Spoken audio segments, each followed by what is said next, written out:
Hello, everybody.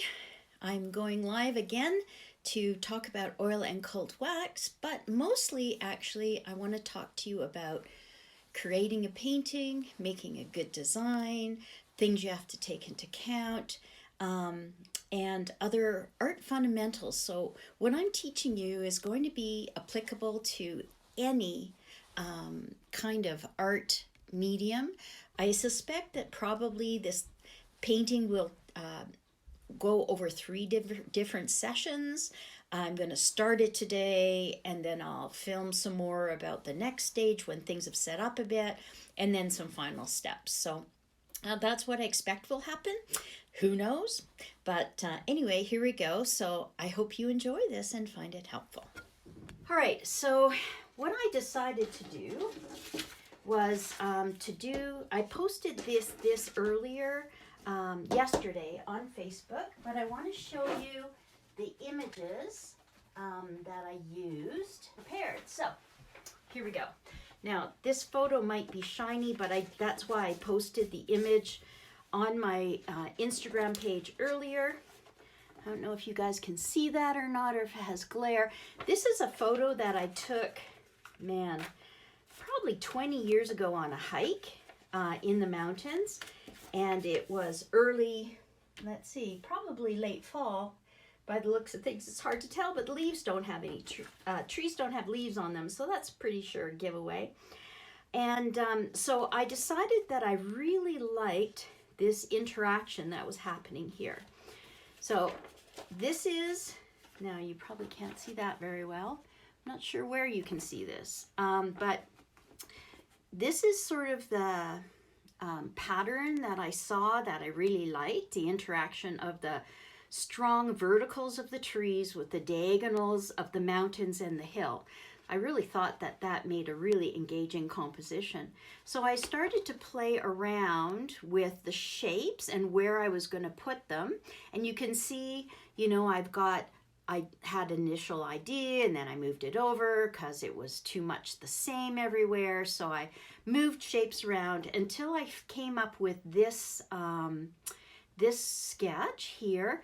And this thing that looks like a ghost is actually this pine tree that's happening down here, okay? So then I put it into three different value possibilities. So I have a dark sky against a light mountain, a light sky against a dark mountain, and then a dark foreground and trees against everything else that was light. And I decided today that I really like the idea of having a dark sky and the mountains being bright. So after I did that, then I did this value study, and I hope it's not reflecting. Bring it up here. I don't know how this is working. So I have a value scale here. I decided the sun was going to shine this way, which was going to cast shadows that way. And I'm wondering about whether that's a good idea. I think I'm going to change my mind.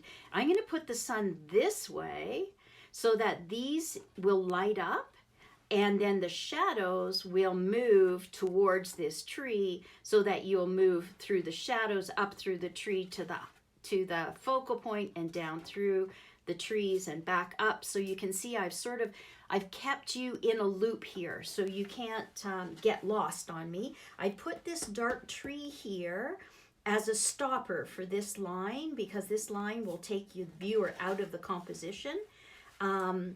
And I don't want that, so this stopper is here. So my primary focus is going to be up here in the mountains. So I have put more detail here. I have strong value contrast, darkest dark, lightest light, right where my focus is going to be. I don't want the sky to be black because then it's going to just be gloomy. So I'm going to make that a middle value. So I have to get the light and dark happening in the mountain. I'm also going to, so then you're going to come up here. I'm going to play with these trees a little bit. So they're going to be dark against light, and then I'm going to let them be light against this mid, and then dark against this mid. I think I'm also going to group some things. I did this sketch a while ago actually, a number of years ago, and I've learned a bunch since then. So what I'm going to do is I'm going to grade this sky going this way. Okay, sorry. So that it's going to be lighter here and darker over here. So that's going to give me, let's move Mr. Sun over here. That Mr. Sun is a really important thing to put in your painting on your design, because then you know you can make a consistent painting where the light is going to happen, and where the shadow, so that everything is going to be uniform as far as lighting goes. So these actually are going to come out, and I can let them follow the environment, the shape of this land. So maybe I'll just bend some around. So these guys aren't going to be here. Yeah, so that's my idea. That's my plan. So this dark tree, notice that, hope you can see this. Here, maybe if I do it this way, you can see it better. This dark tree is a dark against a middle value. It's not a dark against the light. That's why I put this dark value down here and some shadow happening underneath here, because that would tend to be the focal point if I put this dark against this light. So I managed to put this as a middle value. So I'm going to pick up, here's the picture again. I'm going to pick up the greenish trees. They're green here. I don't know what color they'll be in my actual painting, but I know in terms of a value. You can see there's a light value on the side of these trees because the sun is coming here. I'm gonna move that out of the way and put the sun in the opposite direction. Knowing how sun acts on a form is really useful, and then you can always change the light in your pictures. So see this gradation in the photo from dark to light? That's what I'm gonna do in my design. So yeah, so I planned that out. I've also changed in my design, I'll tell you some things that I've changed. I'll just leave this here so you can compare. So I drew it on my board. This is a 8x10 cradle panel that I got at the dollar store. So I think it cost me $3. So I mean, that's great because now there's no pressure to be perfect or make this a masterpiece, and it's cold wax. I can go over this as many times as I like. So I've raised this distant hill line so that it acts more like a pointer, moving you into my focal area. I've changed the design of the trees. So if you look at my first sketch, the graphite's a little shiny here. Notice how they're all in a line like that, and that line is the same as that line. So I didn't want that repetition. So as I said, I did this sketch 20 years ago. I've learned a lot since then. So I've noticed how I've changed the edge, the lining spacing of these trees, and now actually these shadows are going to be cast. Maybe this one can go out of the painting. That might be kind of nice. Anyway, I'm going to use the shadows as directions to get me from these trees up this dark tree to my focal point. So you'll come in here and then you'll move around this painting. I've also drawn the trees a little different way, and I'm going to make sure that where's my marker? Don't know where my marker is. I'll use this one. I'm going to make sure that there's a branch that's going to come and point to my focal point, okay? So you can use angles and lines in your paintings to draw your people wherever you want to. So this is going to be my focal area. So I want to have some things like maybe there'll be a branch coming down off here, for example, and those things are going to be leads. Can you see that? So your eye can move in either direction. I definitely want something to go off the page here. So I will add a branch or two that are connecting to the edge. I have put down some lines for this distant ridge. I'm going to pull up those darks there. You can't even see them because I invented them, but I took the trees from down here And I put them on the edge of this hill. You can see there's a big strong hill in my picture, which if your eye follows, it shoots you right out of the picture. So that's the point of this stopper, and it's going to get planted down here so that that line, it bisects that line, okay?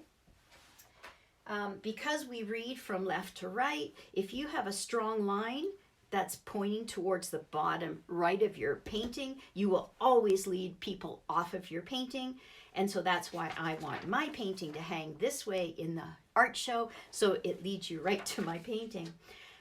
So those are the things that that I've changed.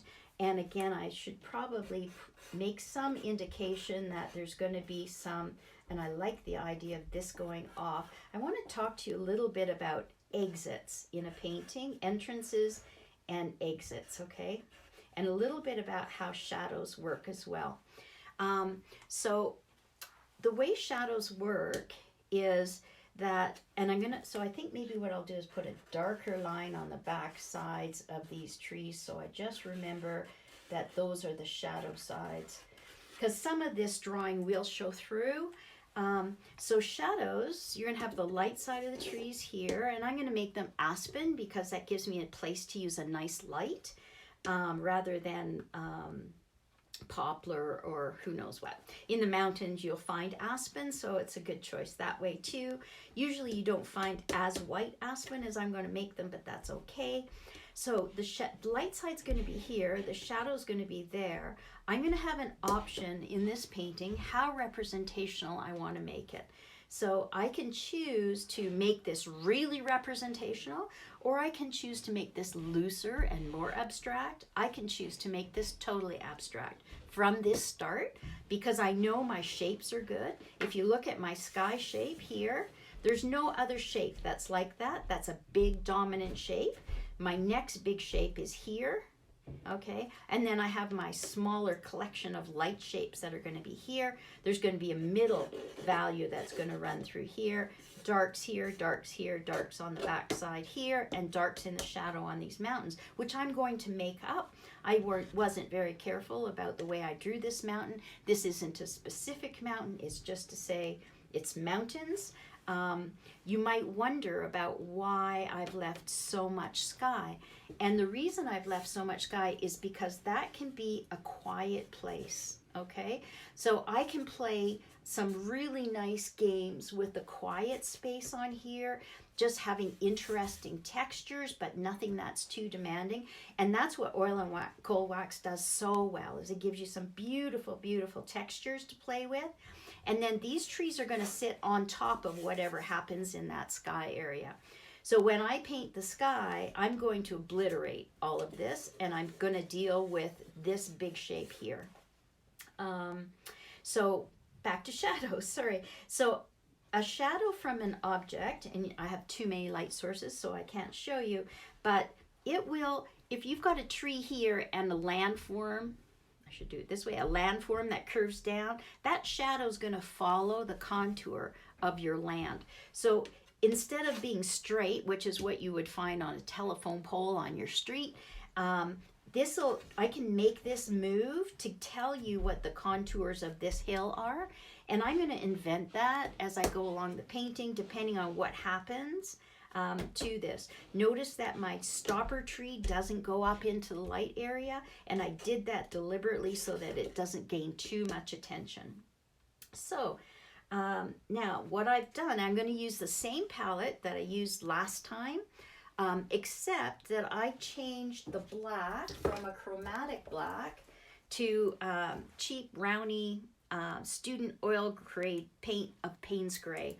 And when I did that, I thought the Payne's Gray would be bluer, because most good brands of Payne's Gray, they're made from black and ultramarine blue, which is what this is. So I just added a tiny bit of blue into these piles just to make those read as blue, okay? They're still working with the limited palette that I'd set up before. So I have here Gamblin's Warm White, that's here. All of these are mixed with cold wax already at a 50-50 ratio. I have, where's my white? Anyway, here it is.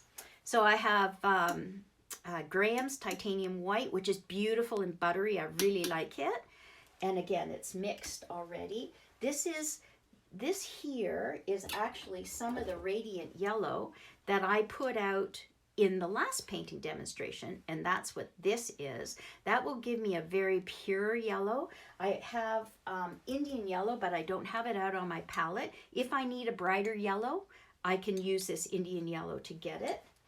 And then I have, this is a really old tube, but this is Daniel Smith's Quinacridone Gold, which I love. It's a dark yellow, which is a really hard thing to find, but when you mix it with white, you get light yellows, okay? This is just some yellow that I mixed before and have left on my palette. I have some transparent red oxide somewhere here. I'll show you the tube. This is Graham's transparent orange oxide. I think I put the wrong one out. Anyway, transparent orange oxide, transparent red oxide is a darker red color. Transparent orange oxide is a good substitute for the Quinacridone Gold. If you add white to it, although this is still a little bit on the red side. That's what I've got out here. And when I add white, you can see that's what I get, which is just a duller yellow. So here's Quinacridone Gold. That's not the same value, but if I just add a little bit more yellow so that I make the same value as here. And that's the advantage of having the Gray Matters palette paper underneath here, because I can judge the value against middle gray. That's what that paper is. So those values are the same. So you can see it's a very similar color to the transparent orange oxide. I meant to put out some transparent red oxide, which I'm going to grab right now, because transparent red oxide is a gorgeous, gorgeous color. Very, very useful in plein air painting. If I can find, here it is. So there's my curly tube. I told you I use my tube ringer to do this with. It's super handy, super effective. I'm just going to put, I'm not sure I'm going to really need this, but it would be nice to have it.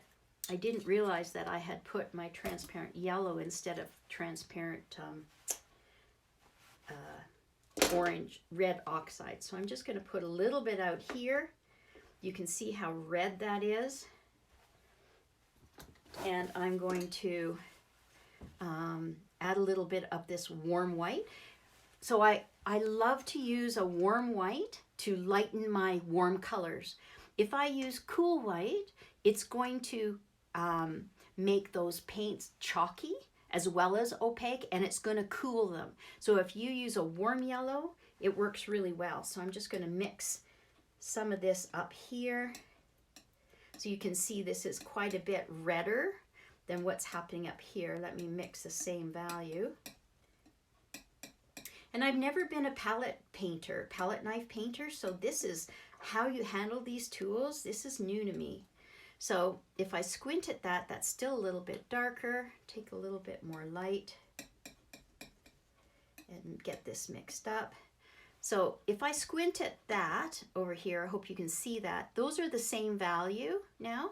So I have a lighter yellow, a little muddier yellow, and this transparent yellow, red oxide here. That there is not mixed with cold wax. So I will just take some cold wax into it. I don't have a ton of paint here. So typically when I paint, I don't paint from these piles exclusively. Some people do, I don't. But what I'll do is I'll modify these piles. I have these piles out so that you can see what the possibilities are for color mixing, okay? So we can look at the red oxide. We can add some black to it. That Payne's Gray, it's quite strong, isn't it? Let me just grab a little bit of light into here so we can see what color this is. So there's a really nice dark brown color. That, remember, warms come forward and cool colors go back.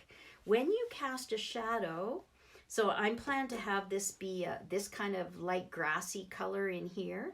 In my value sketch, it's a light value. So these are close to middle value. When I squint at the gray compared to that, that's not really very light for a light value. So I'm going to have to make some adjustments to that. But shadows are actually darker values of the thing that it's laying on. So I'm going to just put some color on here that I think I might use. So I'm going to have a range of color in there. I'm going to lighten this so that it's a light value. And I can always go back over and lighten it if I need. So I'm just going to put some color on there as a color note right now. And just to remind myself, so I can use a darker value of that. I'm going to also grade this from light up here to darker down here so that this isn't going to become taking me out of the painting. So I'll probably get down to a middle value down here, and that will mix with different colors in here.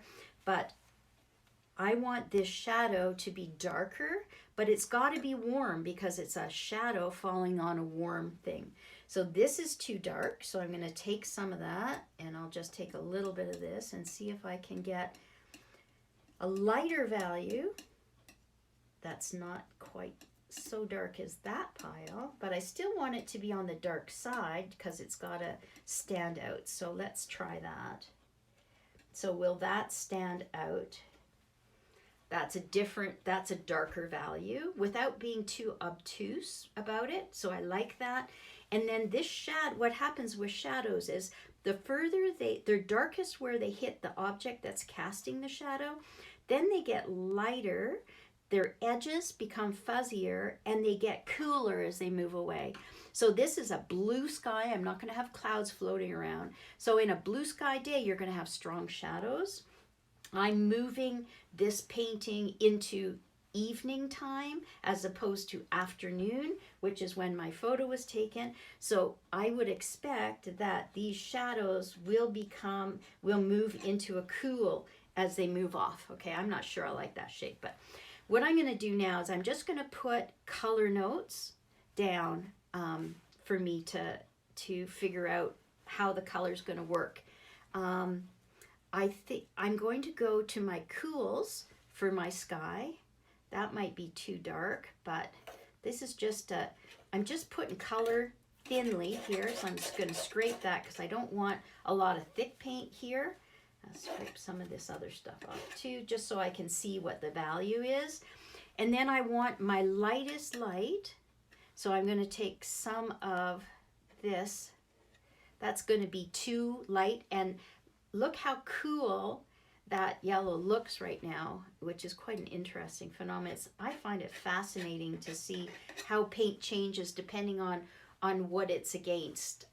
Right now this orange is influencing everything, so when I put that warm white on top of that orange, it's looking cool because it's comparing itself to the orange, and it is cool compared to that orange. But when I cover up all that orange with this blue, it won't look so cool anymore. So if I can just get some of this, as I said, this is just loose paint, just so I can now look how warm that is next to the cool of that. So color is relative. That's really important. I have a middle value in here, and in my photo, that middle value is this whole valley. I'm not going to get involved with all of the stuff that's happening in that valley. I'm going to sort of make this is going to be a horizontal plane back here before it rises up into the mountains. So a horizontal plane on a sunny day is going to be a light plane, and it's going to be a bit warm. So I'm going to get some of this green that I mixed, and this is just my quinacridone gold and my black and a bit of white to lighten it up. So there's a green that if I squint at that compared to the gray, it's going up in the value scale. I should have had a value scale in my hands, but hopefully you guys understand what I'm talking about when I say that. So I want to lighten that up and warm it, so I'm going to grab a lighter warm and just lighten that up and see what that does. Does that do it enough? Maybe I need a bit more.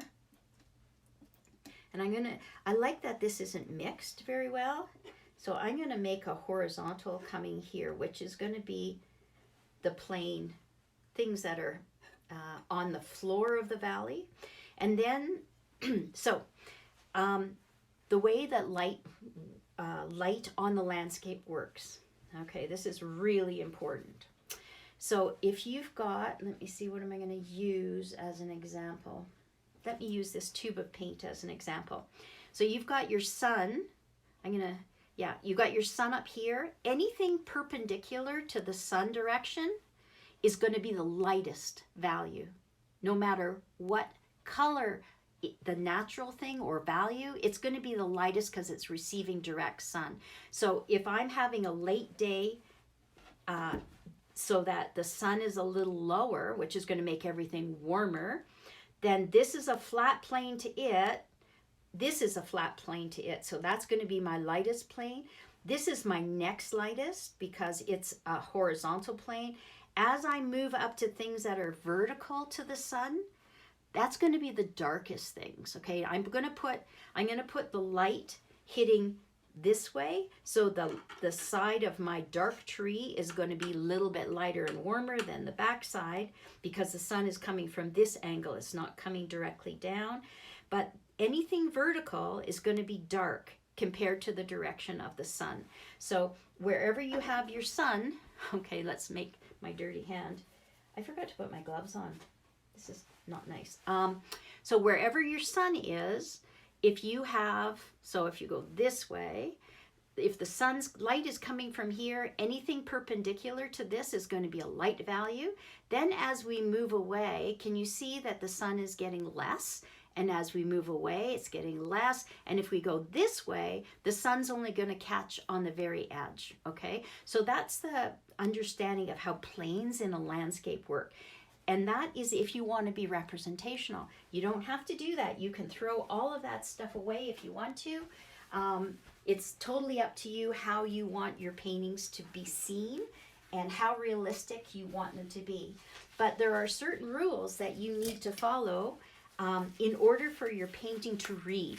So no matter how abstractly I make this, I still need to take the physicality of those things into effect, okay? Because otherwise I have no scaffolding to hold anything on. So in every painting, including an abstract painting, you definitely need to have scaffolding, which is your design that's underneath everything. And that's really super important, okay? So we have a value for this. Now, is that light as that light? I don't want to challenge that. This is a darker value, but probably it needs to have a bit more dark things happening so that it's not quite as light as this. These, again, as I said, these are color placeholders. I'm thinking my way through the painting. I want to have a dark tree here. So I'm going to take my green that I made. I'm going to add a bit more of the black to it till I get a dark value. And whatever you do with value, you don't have to go white to black, okay? That's your choice. For me, I really like high contrast, so I tend to push my lights and darks, but if you want a quieter painting, you just close the value on that. So I'm just going to throw in some dark for that side of the paint, of the tree. These guys here, they're going to be dark too because they're verticals, but they're farther away, okay? This tree is closer. These trees are farther away. So what happens when things get farther away? They get lighter. So it's a cool color, so we'll use the cool white. So let's make them lighter. Okay, that's quite gray. I'm going to add a little blue because they get cooler. Okay, and they get more neutral. So you can see how neutral that is. So if I put that neutral color on there, you can see how that is pushing those things away, making them go off into the distance. And I'll have color changes happening in here. I have a limited palette. I only have one cool pigment amongst all these warm pigments. So how can I make these warm pigments cool? That's going to be my trick in here, is to try to figure out how to do that. And again, it's all relative. So as the not foothills, what do you call it? Where the tree line is on the mountains, that's going to be a little darker plane. So let's go back here, but it is pretty far away. Let's try that. Let's add some of that. Look at how that cool pushes against this warm. Okay, see this difference? That's really interesting. I like that. But it's I might want some parts of it to be a bit greener, some to be a bit grayer, whatever. I've got this hill back here. I'm going to have my sky going from dark to light. So let's just key in some of that light. So if my sky is going to transition from there to there, it's probably not going to go quite that far. So if this becomes my value transition, so I'm going to go from this color value, through this value, right, to some things that are a bit lighter. So you can see how this transition is going to work. Okay, and again, I don't want a lot of paint on here right now. I'm just thinking out loud on the painting to see, is this going to work? Okay, and then I'm going to have some shadowy areas over here, which might work in something like that. It might have to be darker than that. I'll have to play with that. And then I'm going to have these really dark trees here. And I want to play with the value, so I'm going to use dark warms and I'm going to use dark cools. Okay, so where the painting is very much over top of warm, I might go a bit cooler. The other thing I'm going to do with these trees, since I have a light and then a dark, this is going to be a cool mid value here, but it has to be different than the sky there. I'm going to let the sky get lighter towards the base, which is what happens in reality. So that might be where the sky color is. And so I need a value between this one and that one. Well, that's really easy to figure out. And I want it to be cool because it's got to sit behind those guys. So let's see what happens if we just add a warm white to a cool color. Okay, let's see. So this is how we're going to do that. Okay, so you can see that color value recedes behind this one, and then it's a contrast against that sky. So that area is going to work. My sky, all skies will grade from top to bottom. Generally speaking, if you're painting representationally, it'll go from a ultramarine blue at the zenith, which is actually not here, but it would be directly over your head, to a light phthalo color or cerulean happening down here. So they're going to grade in value and they're going to grade in temperature. So this is going to be an ultramarine blue, which has a lot of red in it, so it's hotter, to a cerulean or a light phthalo, which has no red in it, so it's going to be cooler. So you're going to get a gradation happening in your sky this way, and I'm going to put a gradation happening in my sky underneath, which is going to set up a beautiful stage for my painting. That's the plan anyway. So I think these things are all going to be good. They're all going to work. So I've kind of got that stuff figured out. I'm going to chisel in some darks into the mountain according to my value study. But that will happen at the end. Okay. So what I want to do right now is I just want to put a base coat, a thin-ish kind of base coat, just to get some paint on here. This is too thin. This is about the right thickness because I want to have something to play with. And I'm going to talk about the tools that I'm going to use. So this set of videos I wanted to do to talk to you about how to make a painting. I'm using oil and cold wax because I think that's interesting. That's something I'm learning. But everything else applies to whatever thing. You could make these exact same palette in watercolor, in acrylic. You could choose pastels. You would just choose these kind of colors. So I have a dominant warm with the subdominant cool, okay? So I'm going to remember that I don't want the cool to take over my painting. So if all of this is cool, that's like a third of my painting is cool.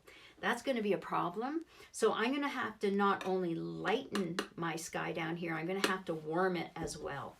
So I'm going to have a warmer sky, and I've got a light on this mountain. So how am I going to make those two things different? That's going to come up. I just have it in the back of my mind that that might be an issue. Okay, so let's just, and I'm going to carry on until I get my base coat covered. So if you don't want to hang in there, thanks for joining me, and you can come back. I'll post the base coat when I'm done this. But if you want to hang on and talk to me, that would be fine too. I can't hear you, as I told you, but now that's the same value from there to there. So that can't really exist. So I'm just going to put a little bit lighter on top of it, just because I want to keep that there. So you can see that there's a bunch of this orange. I should tell you what this orange is. This is a mix of two gessos. I will show you what those look like. If I can get them. So this orange, it's a red orange. It's a mix of Holbein's orange gesso and carmine. You can see the colors of those. This is too red for me. This is too yellow for me. I like the combination of these two. So I mix these up in a container and then do a whole bunch of boards so that I have everything ready when I want to go again. So I don't have to constantly be mixing up this gesso. Holbein's gesso is really beautiful. And you can see in some places it's a little redder, some places it's a bit oranger, but those little bits of orange, red orange, are going to peek through and really enliven this painting. That's why I chose this red. I much prefer it to using a gesso and to have a transparent stain that's wet. That when I scrape back, I'm going to scrape back to red. I'm not going to scrape back to white if this was white gesso. Even if I put, sometimes what I've done is on white gesso, I've got this alizarin orange RNF pigment stick, and sometimes I will just tone the canvas with this pigment stick, but it's still wet and paint's going to go on top of it, so it might mess up the color that goes on top. And also if I scrape through it, I'm going to scrape through to the white of the gesso, not the orange of the paint. So I want to make sure I scrape back to orange. So anyway, that's why I'm going to do that. I have two palette knives here, and they're two different shapes. I like this one sometimes, I like this one sometimes, but I like two of them because then I can get paint off of them very easily just by scraping them against each other. And I want to show you a cool trick. I talked about this scraper that I got at Princess Auto. This is a blade. It comes with this cover on it. I have sanded that blade a little so it's not too sharp. But what's really cool is, see, I can move this paint now when I go to clean up at the end, and then I can just put it in a glob so that when I want to put one of my houses on top, it's all going to fit underneath there. So that's really cool. Other scrapers just have a little bit of razor blade showing, and then all this paint goes in there, and you can't get the razor blade out once paint dries, and then you have to throw the whole thing away, which I don't like. So the other thing that I have that I want to tell you is I have this old phone book. So as I'm going around mixing paint, I can wipe it off on my pages of my old telephone book. This has been used for a number of years, and there's pages in here that have encaustic paint stuck in them, etc., because I use it to wipe that. And this was going to go in the garbage anyway, so because you can't recycle because it's got this great big thick binding unless you rip all the pages out, which is too much of trouble. So that's a good thing to just offload paint onto. So let's see, what do I want to do? So this is going to have to be a bit warm. Let's see what happens if we put, because it's a late evening light, right? So there's a good chance that this could be warm here down here. And again, this is just, and I'm not going to worry about the trees now. I just put those in to talk about them. Now there's interesting. There's some cool got in my warm, which is kind of interesting. This is going to ultimately be a little thicker. So if I make this go here, then I need a place where it goes from warm to cool. That's called a transition. So I need to transition it to a middle value. So I'm going to pick some of my middle value gray in here. And where did I get that pile from? Oh, here's another thing. These are leftover bits from an old painting, from the painting I did the other day. They're a little stiff. Never worry about that, because with oil and cold wax, all you need to do is add a little more cold wax to the pile. So if you, instead of throwing paint away, that is really helpful. Notice how now this paint is getting buttery again because there's solvent in the cold wax. So that just loosens this pile up. Now it's not stiff anymore, it's quite buttery. And I can add more to it if I want to make it even buttery then. So let's see, what this is kind of has a green tint to it. That's interesting. Let's see what happens if we mix up something that's going to blend into that. Okay, so you can see that that's warm compared to that cool. That's kind of fun. Just put that over here a little bit. And this is all underpainting, okay? This is just gives me an idea of what I might want to do. Let's go back to the middle gray. And I have a dirty knife here. So this should be able to give me a bit of a transition. Oh, some of that warm up there might be nice. So what I love about painting is the discovery. I've done a lot of planning on this painting, but all that planning has allowed me to be really free with my painting. I am not trying to guess on values and sun direction and palette while I'm applying paint. And that's the beauty about having a plan before you begin. A plan allows you to be more spontaneous in your painting, not less. So that's kind of an interesting kind of thing. And I'm just going to see what happens. Maybe I'll get something really funky and interesting happening here because of the paint that I'm using, because of the cold wax. Okay, and then we want to get lighter again over here. So here's my light gray. And it's going to be a cooler gray. Oh, I should have taped the edges. Oh well, I didn't. I could stop now, but then I'm going to get my hands really messy if I do that. I haven't cleaned off my spatula as I'm doing this, so I'm letting the colors kind of mix a little bit. And I'm just watching to see what's happening, okay? Maybe we'll add some light. So remember we talked about that we wanted this to be an interesting area but quiet. So I have a tool that has hard edges. So it can make a hard edge. If I keep it flat, so perpendicular to the surface, I'm going to get a softer edge. And if I want a softer edge even than that, I have my bowl scraper. And this is the head of a really cheap silicone spatula, which is perfect. It's got a short side, it's got a long side, it's got this little bit of side. So I can really, it's not as firm as this one, this particular scraper, but I can play with that and notice how soft all of this edge is getting. And again, I'm not going back and wiping it between because I want these colors to mix. One thing you'll notice when you're moving paint around with oil and cold wax, your tendency is to make the first stroke right and then come back and do it again. But I picked up dark, and if I put dark down here, I'm going to have a problem. So when you change values, you want to clean off your tool, okay? So now I want to spread some of this up into that dark here. So I want this to kind of be interesting, but not demanding. I could put movement in my painting by how I mix these. See there, I just went back twice. It's just habit.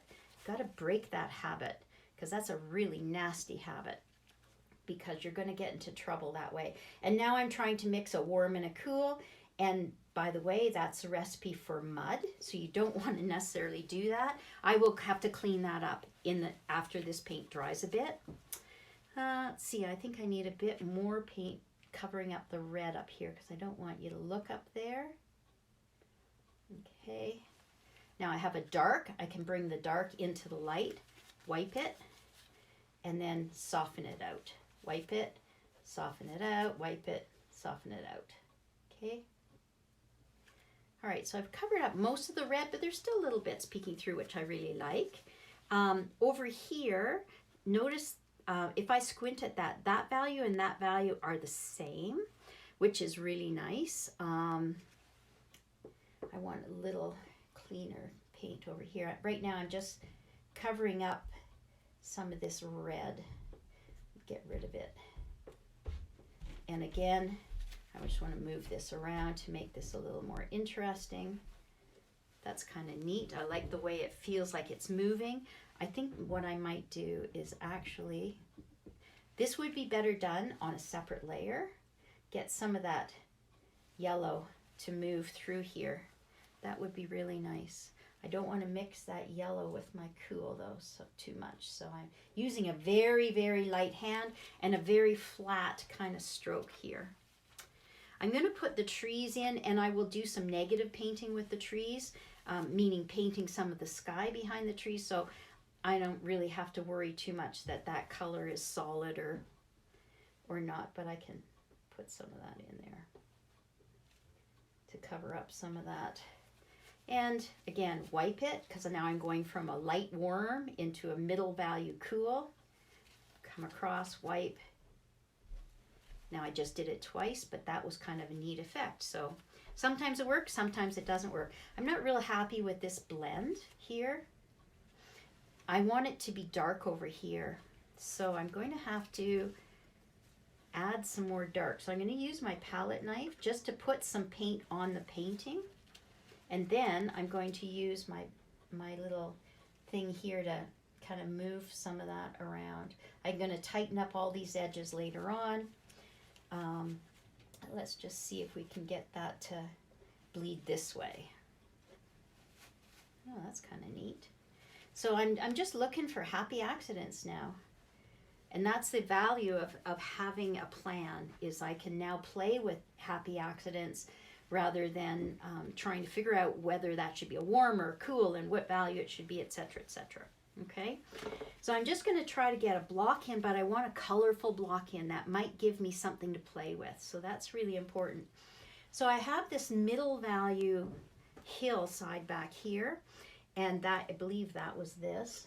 Oh, it's a little cooler paint. So I can just mix up, take something that's a bit warmer and mix it in there.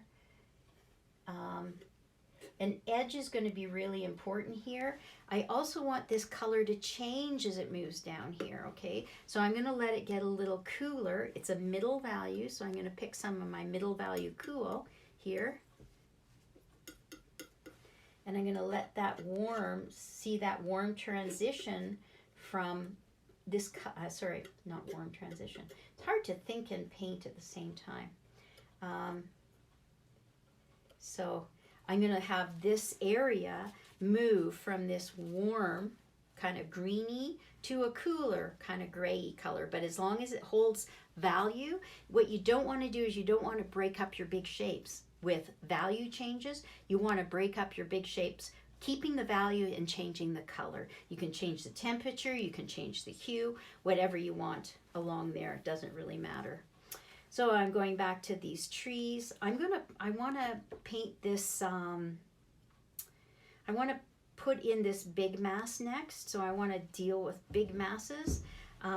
So I talked about how I wanted that to be warm. So let's see, let's go really warm at the top and see what happens. If we go really warm at the top, and then we let that change down into some other colors. I'm going to cover over all the trees, but I have my plan, so that's fine. I want some different colors. I don't want it all to be this color. So as it moves closer, I'm going to stay the same value, but I'm going to make it warmer. So you can see how this is getting warmer as it comes towards me, which is fun to do. Red is the warmest color. So you'll want to think about that. And I'm going to play all around this shape before I put those trees on top, because that's really going to limit where I'm going to be able to go with this. Let's get some of this. That's a darker value. Let's see. It can also get darker as it moves down. We did talk about that earlier.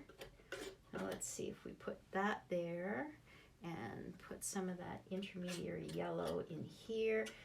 I want this to kind of feel like grasses and stuff, so I'm watching my stroke.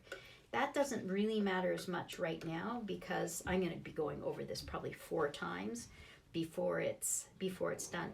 Now I don't want this light to come up to this dark tree because that's going to give me a dark against the light, which is going to attract too much attention. So I'm going to let that change more into a middle value. That's not middle enough. Let's change it over here to even a darker middle value here. And the same thing goes for across this form. So I'm going to grade this big shape. Let's just think of it as a shape. Let's not call it by a name. I'm going to think about this shape. I want to grade this shape so that it's interesting. So I want to grade it in value. I want it lighter here and darker here. That's going to push you into the painting. I want it so lighter, and then I want it to get increasingly warm as it meets here because that's going to pull it towards me, which is what I want to do. That's about as red as I'm going to get my transparent red oxide.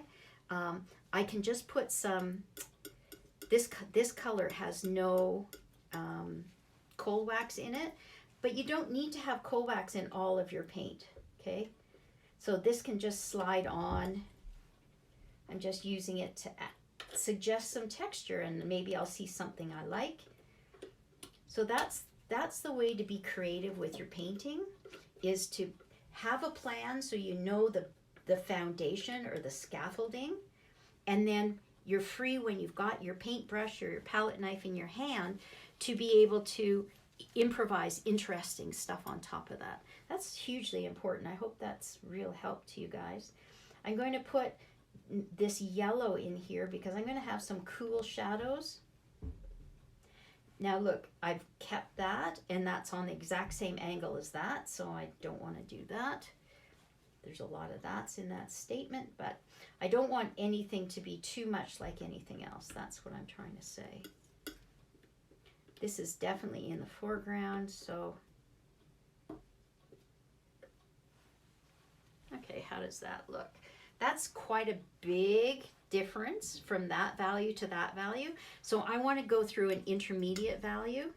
I just picked up the intermediate value on my dirty thing here, and I'm just going to try to get a bit more blending happening in this transition area.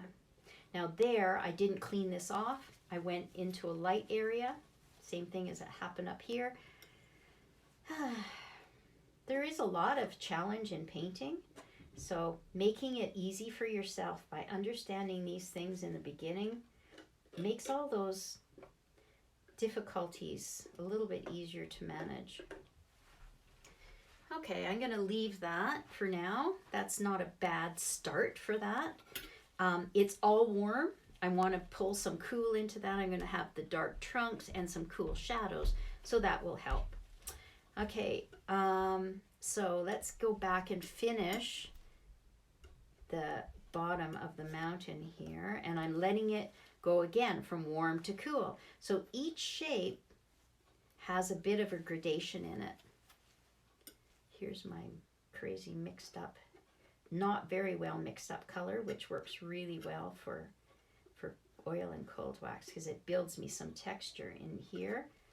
I'm going to put a little bit of that peeking out behind these trees maybe. Now, this is a very straight line here and a very straight line there. I don't like that.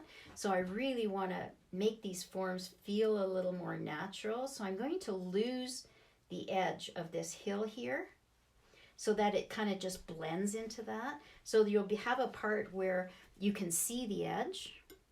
Okay, so here, maybe we'll have a bit of a hard edge here, and then we'll have a lost edge, and then maybe we'll have a found edge again here, so that your edges go lost. Look how much more interesting that is than that. Okay, So I need to change that. I'm going to, what am I going to do? I'm going to just warm this gray up a bit to make a transition between this gray. And I'm just trying to use my palette knife. It's a little awkward tool for this, but this is, again, as I said, this is just an under layer. So I love how that color is broken.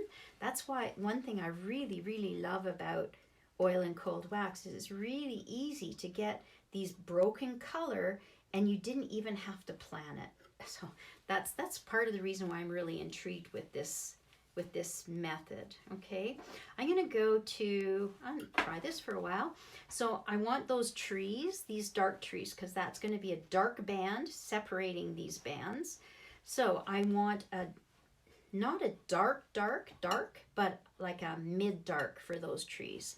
So I have a dark over here, I have a mid dark here. So this is the value that I'm looking for. Maybe even a tiny bit darker. This is very